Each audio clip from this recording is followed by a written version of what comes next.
वचनामृत क्रमांक 22 स्वरोदय ज्ञान। स्वरोदय ज्ञान, मुंबई, कार्तक 1943।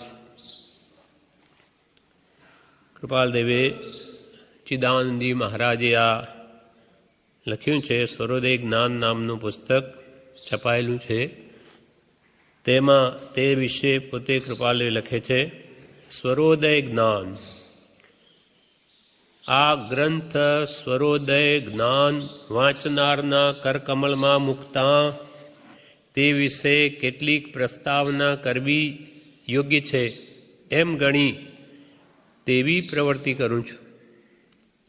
આ સ્વરોદય જ્ઞાન બીજાને વાંચવાની ભલામણ કરતાં કેટલીક પ્રસ્તાવના કરવી કૃપાલુને યોગ્ય લાગી, તેથી કે છે અહીંયા પ્રસ્તાવના લખું છું. સ્વર નાડી સંબંધી, નાડી ઈંગલા, પિંગલા અને સુષુમના, આમ 24 નાડીઓ છે, પણ તેમાં 3 પ્રધાન છે. તે સ્થિરતા એવડે કેમ કરવી, લક્ષ્ય આત્મ સ્વરૂપનો છે, પ્રાપ્તિનો, તેના વિશે કહે છે. આ ગ્રંથ સ્વરોદય જ્ઞાન વાંચનારના કરકમળમાં મૂકતા તે વિશે કેટલીક પ્રસ્તાવના કરવી યોગ્ય છે એમ ગણી તેવી પ્રવૃત્તિ કરું છું. સ્વરોદય જ્ઞાનની ભાષા અર્ધ હિન્દી અને અર્ધ ગુજરાતી આપણે જોઈ શકીશું. તેના કરતાં તે આત્માનુભવી માણસ હતા, પરંતુ બેમાંથી એકે ભાષા સંપ્રદાયપૂર્વક ભણ્યા હોય એવું કંઈ જણાતું નથી. એટલે આ ગ્રંથની ભાષા અડધી હિન્દી ને અડધી ગુજરાતી આવું મિશ્રણ છે. કરતા પુરુષ શ્રી ચિદાનંદજી મહારાજ તે જ્ઞાની પુરુષ હતા, આત્માનુભવી પુરુષ હતા, અને એમના દર્શન પ્રભુશ્રીને પણ થયેલા. એવી વાત સાંભળવામાં આવેલી. વટામણ થઈને ત્યાં કંઈક એમને થયેલા છે. તેના કરતાં આત્માનુભવી માણસ હતા,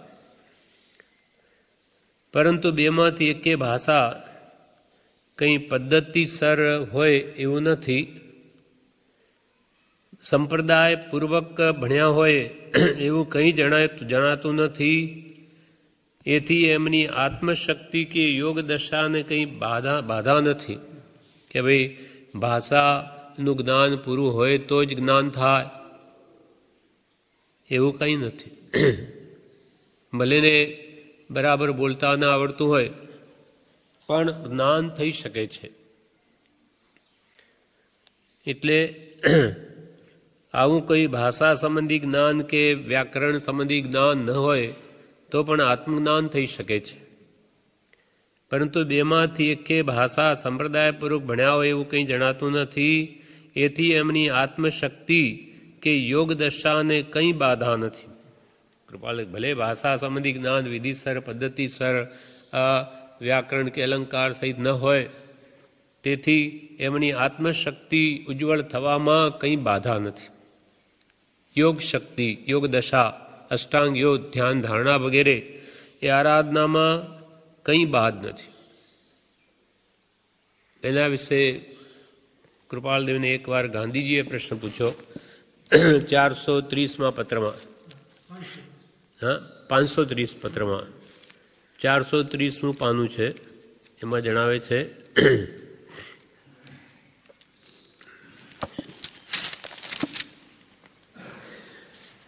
ચોવીસમો પ્રશ્ન છે. એમાં પ્રશ્ન એમ છે ગાંધીજીનો કે અભણને ભક્તિથી જ મોક્ષ મળે ખરો કે?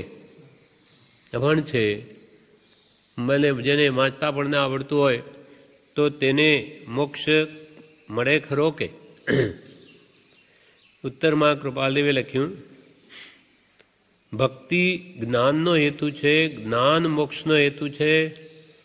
અક્ષર જ્ઞાનનો હોય તેને અભણ કયો હોય તો તેને ભક્તિ પ્રાપ્ત થવી અસંભવિત છે એવું કંઈ છે નહીં.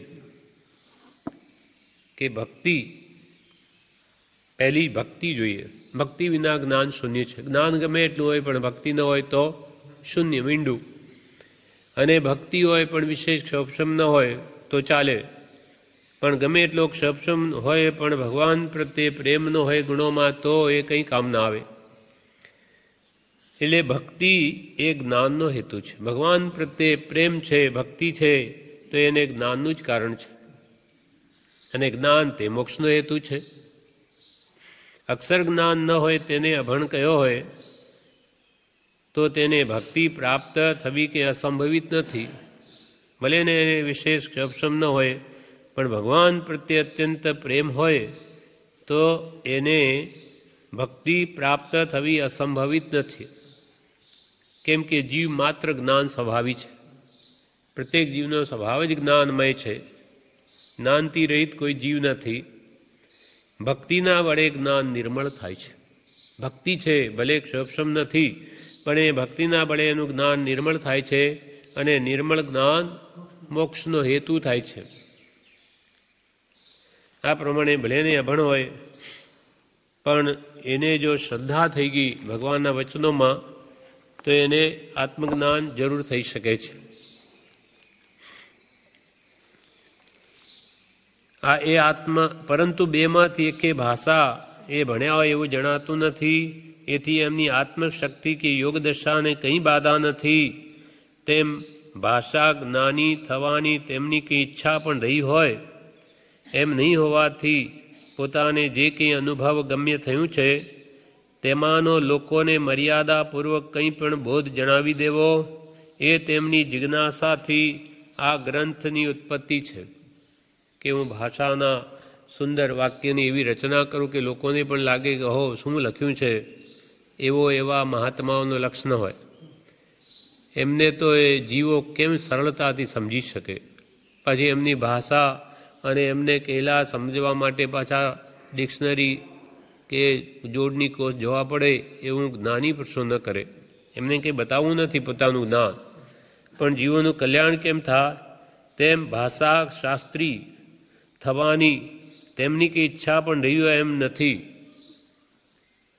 તેથી પોતાને જે કંઈ અનુભવ ગમ્ય થયું, પોતાને જે કંઈ પણ અનુભવમાં આવ્યું તેમાંના લોકોને મર્યાદાપૂર્વક કંઈ પણ બોધ જણાવી દેવો. લોકો સમજી શકે તેટલો બોધ સરળતાથી જણાવી દેવો એ તેમની જિજ્ઞાસાથી આ ગ્રંથની ઉત્પત્તિ છે. અને એમ હોવાથી જ ભાષા કે છંદની ટાપ ટીપ અથવા યુક્તિ પ્રયુક્તિનું વધારે દર્શન આ ગ્રંથમાં જોઈ શકતા નથી. આમાં ભાષા કે બહુ સુંદર, એમાં તો હિન્દી પણ થોડી ગુજરાતી પણ છે, બધું મિક્સર છે. એવું ભાષા કે છંદ અલંકારની પણ ટાપ ટીપ એમાં ભલે ન જવાના અથવા અનેક યુક્તિ પ્રયુક્તિઓ પણ દર્શન વધારે ગ્રંથમાં ન થાય, પણ આપણે એનો ભાવ જોવો છે. એટલે કૃપાલ કે છે એમ હોવાથી ભાષા કે છંદની ટાપ ટીપ અથવા યુક્તિ પ્રયુક્તિનું વધારે દર્શન આ ગ્રંથમાં જોઈ શકતા નથી. જગત જ્યારે અનાદિ અનંત માટે છે ત્યારે પછી તેની વિચિત્રતા ભણીમાં વિસ્મયતા શું કરીએ? આ જગત આખું અનાદિકાળથી છે અને અનંત કાળ સુધી રહેવાનું છે. જગત જ્યારે અનાદિ અનંત માટે છે ત્યારે પછી તેની વિચિત્રતા ભણીમાં વિસ્મયતા શું કરીએ? વિચિત્રતા, વિચિત્રપણું આપણને લાગે તો એમાં કહે છે આશ્ચર્ય શું પામવું? દરેક પદાર્થનું પરિણમન છે. 6 દ્રવ્યો છે, એના પ્રતિ સમયે એની અવસ્થા બદલાય જ કરે, તો એમાં જે એને પરિણમન થવા રૂપ એનો સ્વભાવ હોય તે રૂપ થયા કરે. તેમાં આશ્ચર્ય શું જમાનું? કોઈ સુંદર આકાર વસ્તુનો બન્યો હોય તો આપણને લાગે કે આ વસ્તુ કેવી સુંદર છે, પણ મહાપુરુષો કે એ સુંદરતા કેટલા સમય માટે? મર્યાદિત, પછી એ તો પલટાઈ જવાનું છે. ગમે એટલી સુંદરતા હોય પણ માણસ વૃદ્ધ બની જાય 2-5 વર્ષમાં, તો શરીરે કળચલીઓ પડે, રોગ આવે તો બધું બગડી જાય. તો આવી ક્ષણિકતામાં વિસ્મયતા શું પામવી? પછી તે જગત અનાદિ અનંત માટે છે, એટલે પૂદગલનું પરિણમન પ્રતિ સમયે એનો સ્વભાવ હોવાથી થયા જ કરે છે. તો તેની વિચિત્રતા ભણીમાં વિસ્મયતા શું કરીએ? આ પ્રશ્ન વિરામ. આજ કદાપી જડવાદ માટે સંશોધન ચાલી રહી આત્મવાદને ઉડાવી દેવાનો પ્રયત્ન છે. આજના જમાનામાં કૃપાલદેવ 100 વર્ષ પહેલાં કહે છે, 115 વર્ષ પહેલાં કહે છે, 1943ની વાત છે. જગત જ્યારે આજ કદાપી જડવાદ માટે સંશોધન ચાલી રહ્યું છે. જડવાદ, ભૌતિકવાદ, આત્માની ખોજ નહીં, જડ પદાર્થોની શોધ. આજ કદાપી જડવાદ માટે સંશોધન ચાલી રહી આત્મવાદને ઉડાવી દેવાનો પ્રયત્ન છે. આત્મા નામનો કોઈ પદાર્થ છે નહીં. આ જુઓ, જડમાં કેવી બધી શક્તિઓ છે, પણ એને લાવનાર કોણ છે બહાર એ ભૂલી જાય છે. આ જડવાદ માટે સંશોધન ચાલી રહી આત્મવાદને ઉડાવી દેવાનો પ્રયત્ન છે. તો એવા પણ અનંતકાળ આવ્યા છે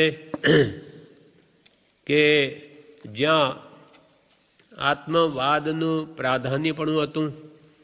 એવા પણ પૂર્વે સમય આવ્યા છે ક્યારે જ્યારે જડવાદને પ્રાધાન્ય નહોતું પણ આત્મવાદને પ્રાધાન્ય હતું. ભગવાન તીર્થંકરો જ્યારે વિચરતા હતા 24 આરામાં, ત્યારે આત્મવાદનું મહાત્મ્ય હતું. આજે સત્પુરુષ સંપૂર્ણ સર્વજ્ઞ તો નહીં પણ નાની પણ દુર્લભ જણાય છે. એટલે આજે લોકો જડવાદ પાછળ પડ્યા છે. પૂર્વે એવા અનંત કાળ પણ આવ્યા છે કે જ્યાં આત્મવાદનું પ્રાધાન્યપણું હતું. આત્મા સંબંધી વાતચીતો ચાલતી, તેમ આજે જડવાદ માટે પણ હતું. અનંતકાળ પૂર્વે વ્યતીત થઈ ગયા, તેમાં બી આવું જળનું મહાત્મ્ય પ્રાધાન્યપણું પણ રહ્યું છે અને આત્મવાદનું પણ રહ્યું છે. તત્વજ્ઞાનીઓ એ માટે કંઈ વિચારમાં પડી જતા નથી.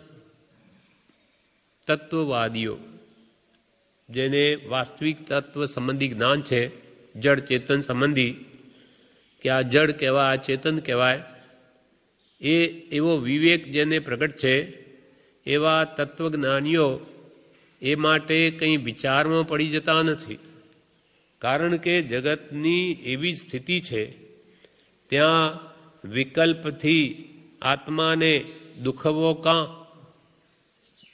ત્યાં જગતમાં તો આ ચિત્ર વિચિત્રપણું નાદિકાળથી છે, બધું ફરતું જ છે.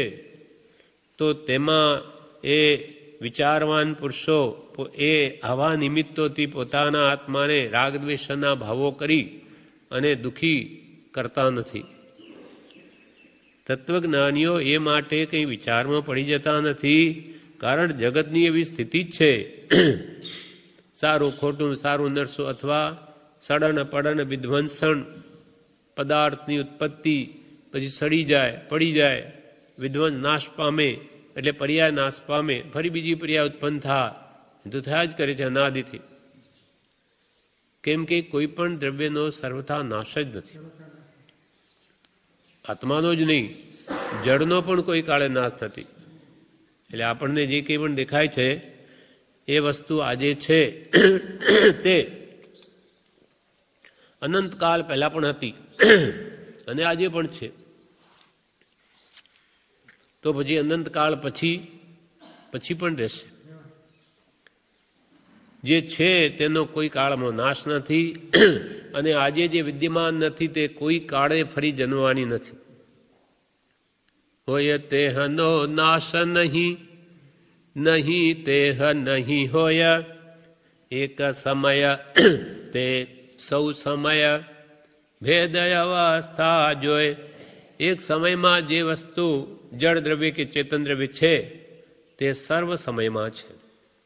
અનંતકાળ પહેલાં પૂર્વે હતું, અનંતકાળ પછી પણ રહેશે. જેમ આત્મા નિત્ય છે, તે શું જળ બધા અનિત્ય છે?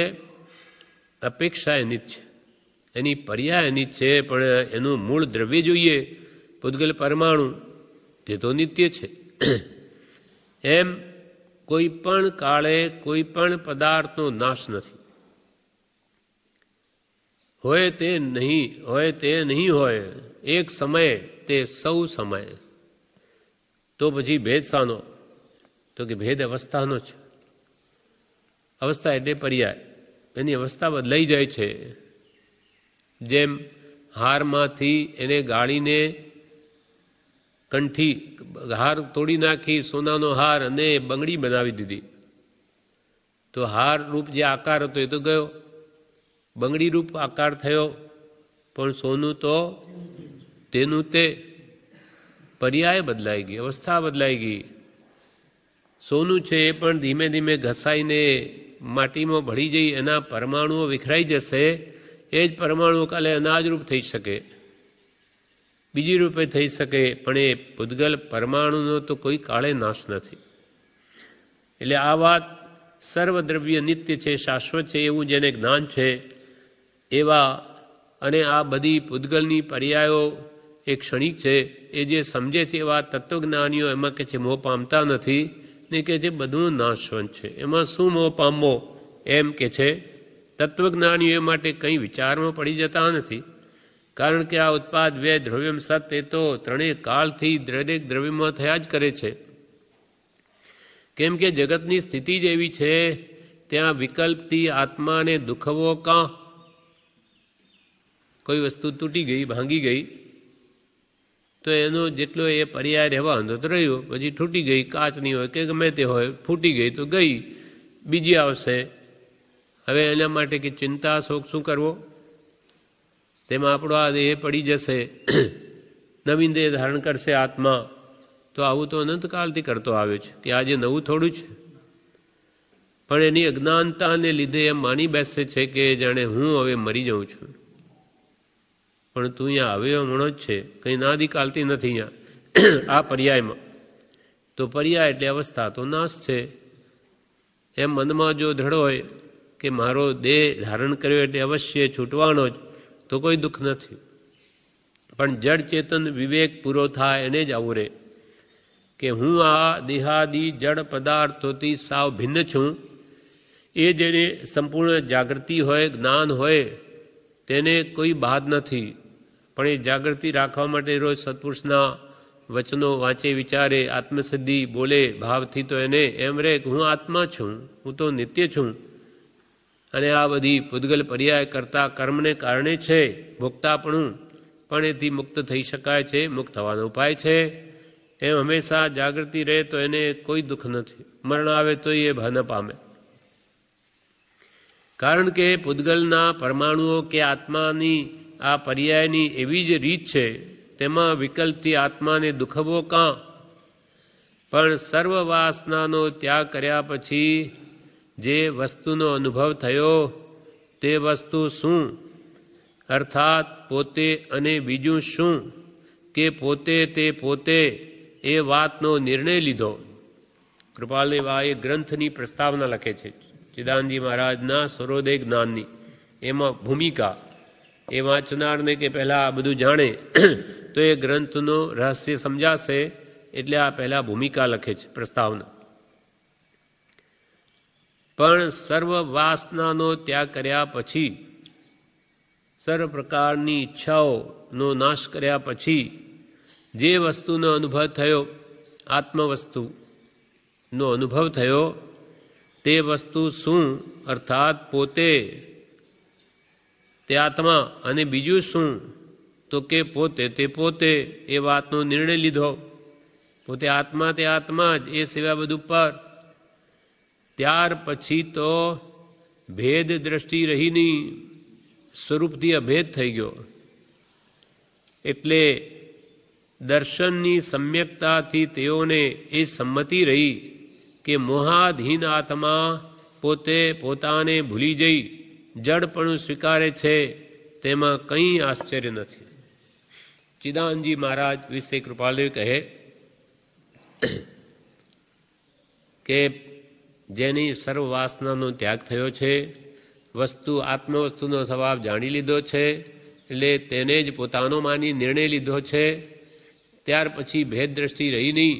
સમ્યક દ્રષ્ટિ પ્રાપ્ત થઈ એથી એમને એવું લાગ્યું કે જેમણે આત્મદર્શનની સમ્યકતા હતી તેઓને પછી એ સંમતિ રહી, એ સંમત થયું કે મોહાધીન આત્મા, મોહને આધીન આત્મા પોતે પોતાને ભૂલી જઈ જડપણું સ્વીકારે છે, એમાં કંઈ આશ્ચર્ય નથી. જગતવાસી જીવો મોહને આધીન છે. અજ્ઞાન તિમિરાંધાનમ, અજ્ઞાનરૂપી અંધકારથી એકદમ આંધળા થયેલા છે. તો એને પોતાનું સ્વરૂપ ન જણાય, ન દેખાય, તો એ જડને, શરીર આદિ જડ છે, એને પોતાનું સ્વરૂપ માને તો એમાં કંઈ આશ્ચર્ય નથી. ના, એમના કરતો થોડાક પહેલા થયા છે. હા હા, લગભગ થઈ શકે, એમ હોઈ શકે.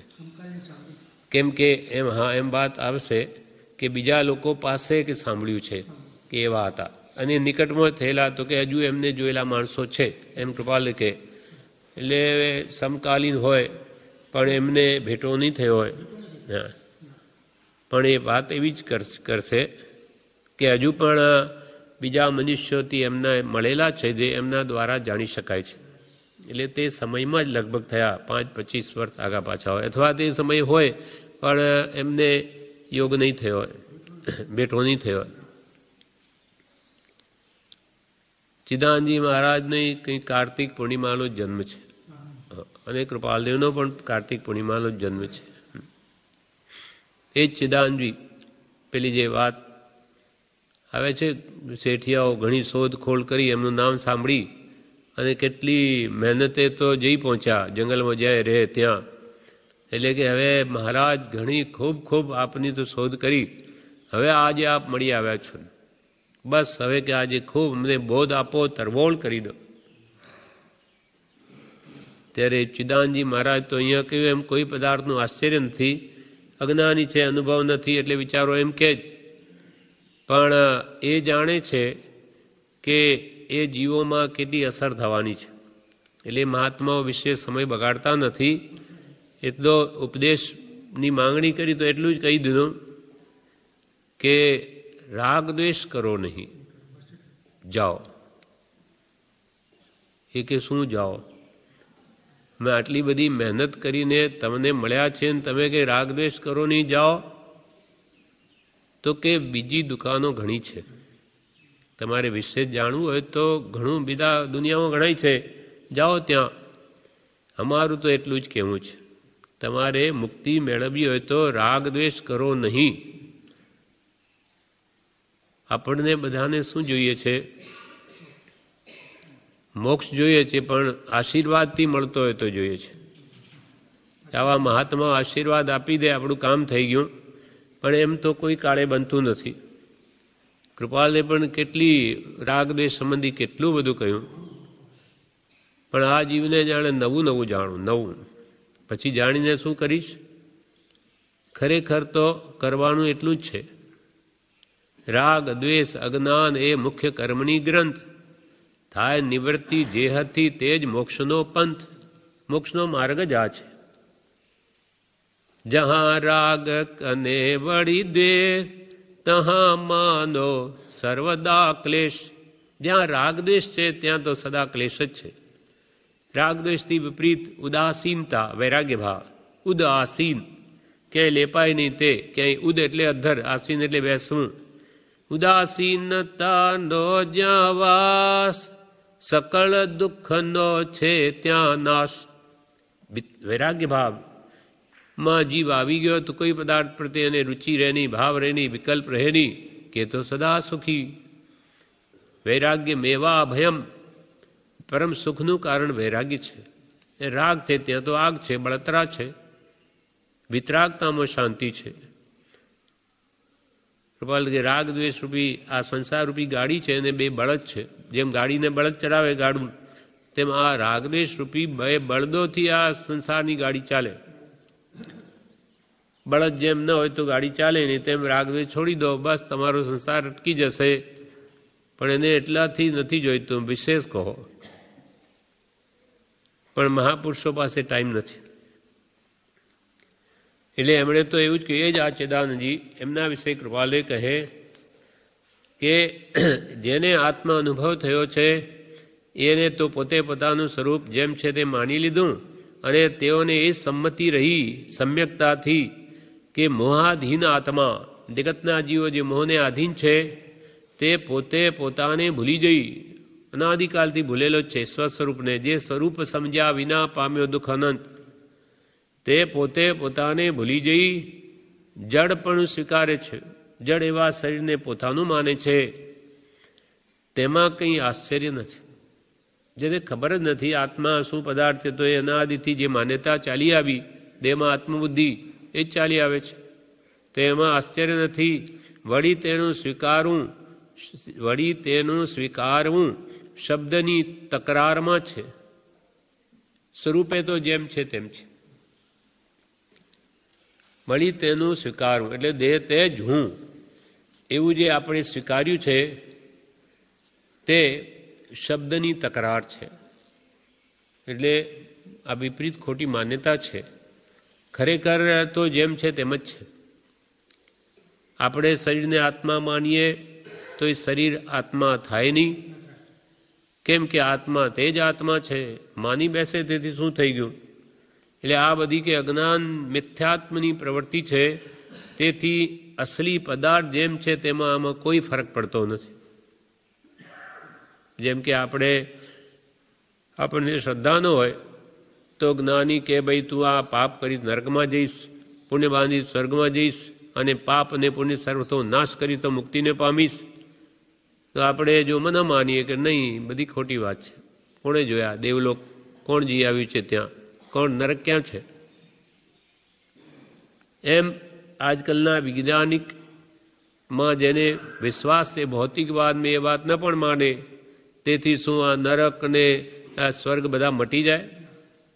જેમ છે તેમ જ રહે. એમ અહીંયા કે છે વળી તેનું સ્વીકારવું શબ્દની તકરારમાં છે કે હું આ જડ રૂપે છું, શરીર છું, પણ તે તો જેમ છે તેમ જ છે. એની માન્યતાથી કે એમાં ફરક પડવાનો નથી. પણ જેમ છે તેમ માની લે તો એને રાગદ્વેષ ઘટી જશે, તો એને વિશેષ કર્મબંધ ન થાય અને એને જન્મજણથી મુક્ત થઈ જશે. આટલું કૃપાલદેવે લખ્યું. હવે બીજા પેરેગ્રાફમાં કે છે, અહીંયા ચોકડી મારી 4 એ ભાવ એ પૂરો કરીને હવે આગળ કે છે એ પ્રસ્તાવના જ છે હજુ કે વર્તમાન સૈકામાં અને વળી તેના પણ કેટલાક વર્ષ વ્યતીત થતાં સુધી ચિદાનજી આત્મજ્ઞનું વિદ્યમાન પણ હતું. અહીંયા કહ્યું વર્તમાન સૈકામાં અને વળી તેના પણ કેટલાક વર્ષ વ્યતીત થયા સુધી ચિદાનંદજી આત્મજ્ઞ, આત્મા જેણે જાણ્યો છે એવા પુરુષનું વિદ્યમાન પણ હતું.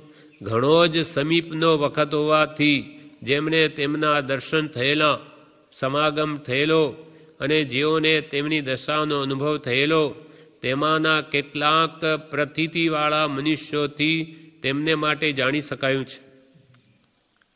તેમના જોયેલા, દર્શન થયેલા, સમાગમ થયેલો, જેઓને તેમની આત્મદશાનો અનુભવ થયેલો, તેમાંના કેટલાક પ્રતીતિવાળા મનુષ્યોથી, ગમે તે માણસ બોલે નહીં કે આપણે પણ વિશ્વાસ આવી શકે એવા પ્રતીતિવાળા માણસોથી તેમના માટે જાણી શકાયું છે.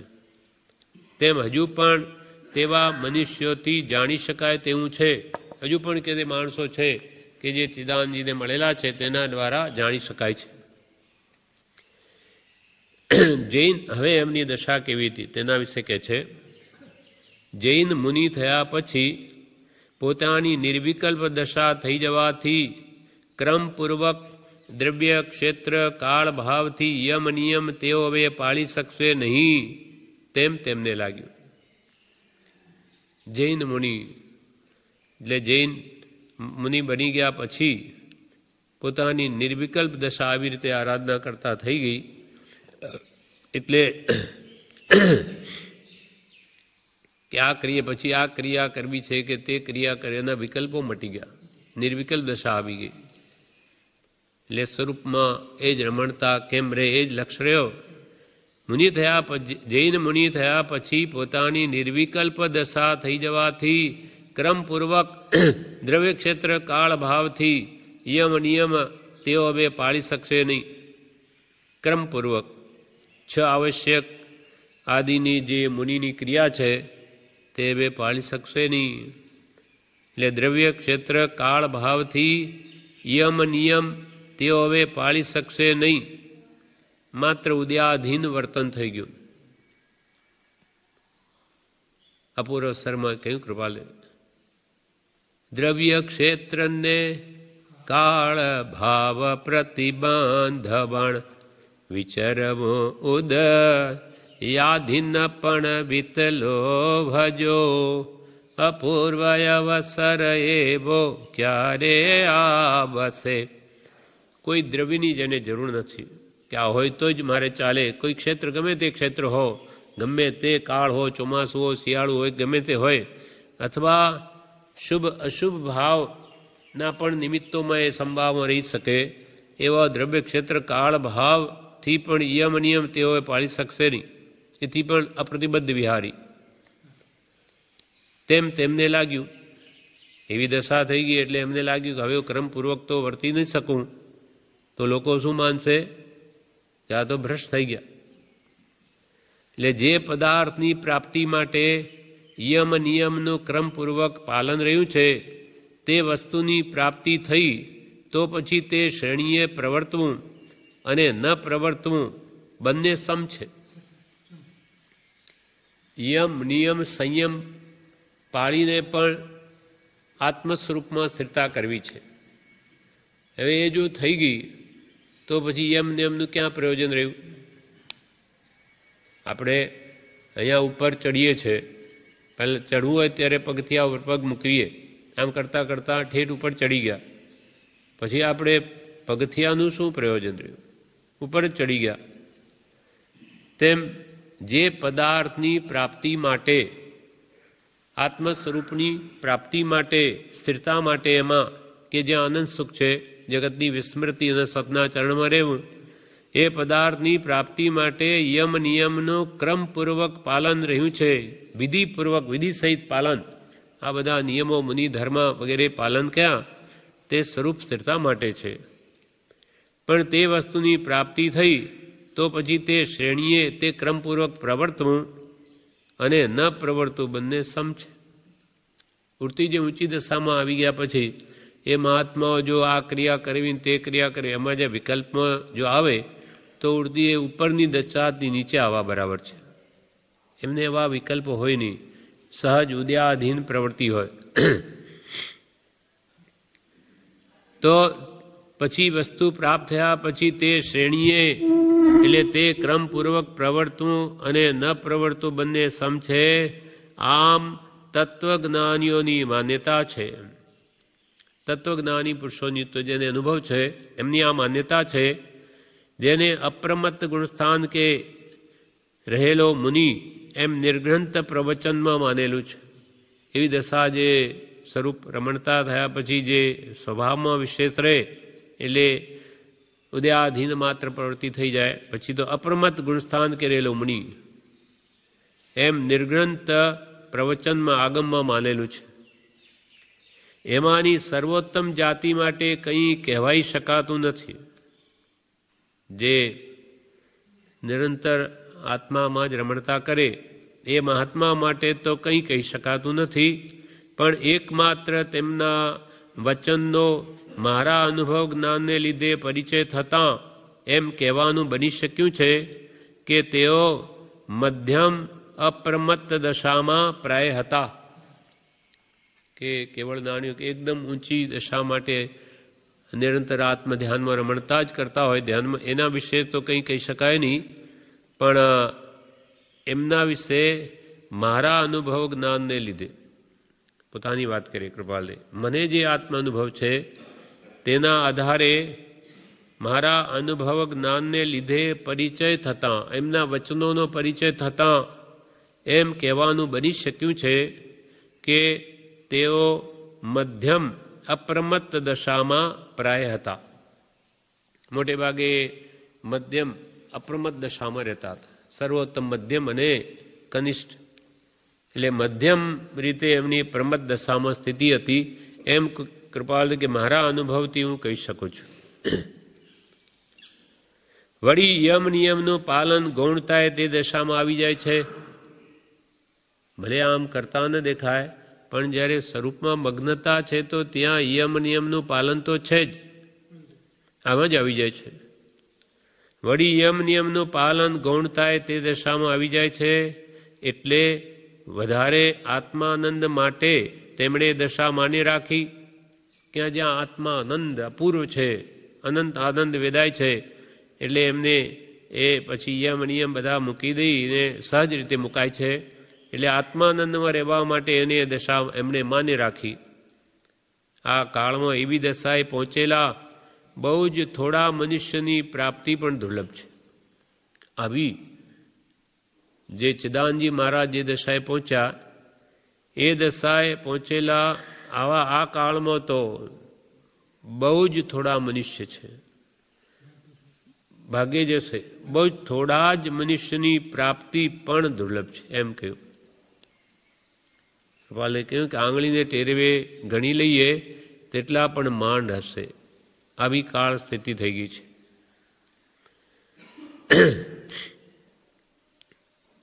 એટલે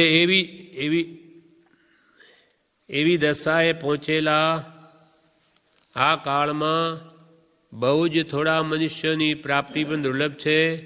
ત્યાં અપ્રમત્તતા વિશે વાતનો અસંભવ ત્વરાએ થશે એમ ગણી તેઓએ પોતાનું જીવન અનિયતપણે અને ગુપ્તપણે ગાળ્યું.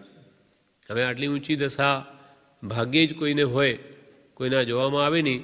એટલે કે છે ત્યાં અપ્રમત્તતા વિશે વાતનો અસંભવ ત્વરાએ થશે. જલ્દી બધા લોકોને કહે છે કે આવી દશા, તો કે એવું કંઈ હોય નહીં. જ્યાં બધા જ અજ્ઞાની હોય, આવા જ્ઞાનીઓ ખાસ દેખાતા જ ન હોય, તો ત્યાં કોઈ કંઈક આમની અમારી આવી દશા તો કોઈ નહીં માને. ત્યાં અપ્રમત્તતા વિશેની વાતનો અસંભવ ત્વરાએ થશે એમ ગણી તેઓએ પોતાનું જીવન અનિયતપણે અને ગુપ્તપણે ગાળ્યું. ચંદાજી મહારાજ જંગલોમાં જ રહ્યા કે જ્યાં લોકોમાં ચર્ચા ન થાય, નહીં તો કે આ ક્રિયા કરતા નથી એમ કરીને એમના નિમિત્તે ઉડતી આશા ન કરે, કર્મ બાંધે, સમજી શકે નહીં અને તેમના જેવા થઈ શકે નહીં. અજ્ઞાનીઓની જેમ વર્તન હોય નહીં, અથવા બાહ્ય ક્રિયા વગેરે કરે નહીં, એટલે લોકો એને માને નહીં. કોના જેવું છે? એક દ્રષ્ટાંત છે. એક રાજા અને મંત્રી હતા. એની પ્રજા પણ હતી બધી. એકવાર એવું જાણવા મળ્યું કે વરસાદ વરસશે, તે જે એ વરસાદનું પાણી પીશે તે ગાંડો થઈ જશે. હવે એ વરસાદ વરસ્યો, બધાએ પીધું, ગાંડા થઈ ગયા. પણ રાજા અને મંત્રી બે જણે ન પીધું. બે જણા ગાંડા નહીં થયા. હવે બધા ગાંડાઓ એ જે બુદ્ધિ ફરી ગઈ એટલે એ જેમ કરે, નાચે કૂદે, જેમ કરે તેમ રાજા અને મંત્રી કોઈ કરે નહીં. બે જણા આ તો કે ગાંડા છે, કે ગાંડાની જેમ આપણે થોડું વર્તીએ. ત્યારે બધાએ એવો વિચાર કર્યો કે આ રાજા અને આ મંત્રી આપણા ગાંડા છે. એટલે એમને ઉતારી દો નીચે, નવા રાજા કરો. પછી મંત્રી હોશિયાર મંત્રીએ કહ્યું કે મહારાજ, હવે આ બધા જ ગાંડા થઈ ગયેલા છે. હવે અહીંયા આપણા સમજણનું કામ નથી. આપણે એમની જેમ જ ગાંડા થઈને વર્તો તો જ્યાં રહેવાશે, નહીં તો અહીંયા આપણું કંઈ ચાલશે નહીં. એટલે એ પણ એમની જેમ ગાંડાની જેમ પ્રવૃત્તિ કરવા લાગ્યા. ત્યારે બધાને થયું કે હા, હવે તમે બરોબર છો. એમ ચિદાનજી મહારાજને આ જે બાહ્ય ક્રિયાઓ એ પાલવે એમ નથી, અને પછી આના અંદર રહેવા જાય તો કોઈ એમનું માને નહીં.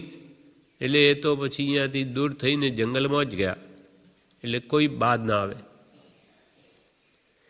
એમ અહીંયા કૃપાલદેવ કહે, થોડા મનુષ્યની જ પ્રાપ્તિ પણ આ કાળમાં દુર્લભ છે. ત્યાં અપ્રમત્તતા વિશે વાતનો તો અસંભવ ત્વરાય થશે. આવી કે અપ્રમત્ત દશામાં એ તો છે, તો કે કોઈ નહીં માને.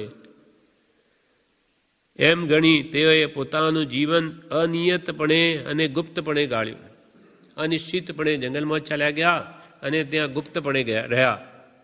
એવી જ દશામાં જો તેઓ રહ્યા હોત તો ઘણા મનુષ્યો તેમના મુનિપણાની સ્થિતિ સ્થિતિલતા સમજત અને તેમ સમજવાથી તેઓ પર આવા પુરુષની અધિષ્ઠ છાપ પણ ન પડત. માનો કે ચિદાનજી મહારાજ બધાની વચ્ચે રહ્યા હોત તો કે ભાઈ તમે બી ઊંચી દશાને પામેલા તો તમે બધાની વચ્ચે જ રહો ને, બધાનું કલ્યાણ થાય વિશેષ. તો કે એમ કર્યું હોત તો કે જો એવી દશામાં તેઓ બધાની વચ્ચે રહ્યા હોત તો ઘણા મનુષ્યો તેમના મુનિપણાની સ્થિતિ શિથિલતા સમજત.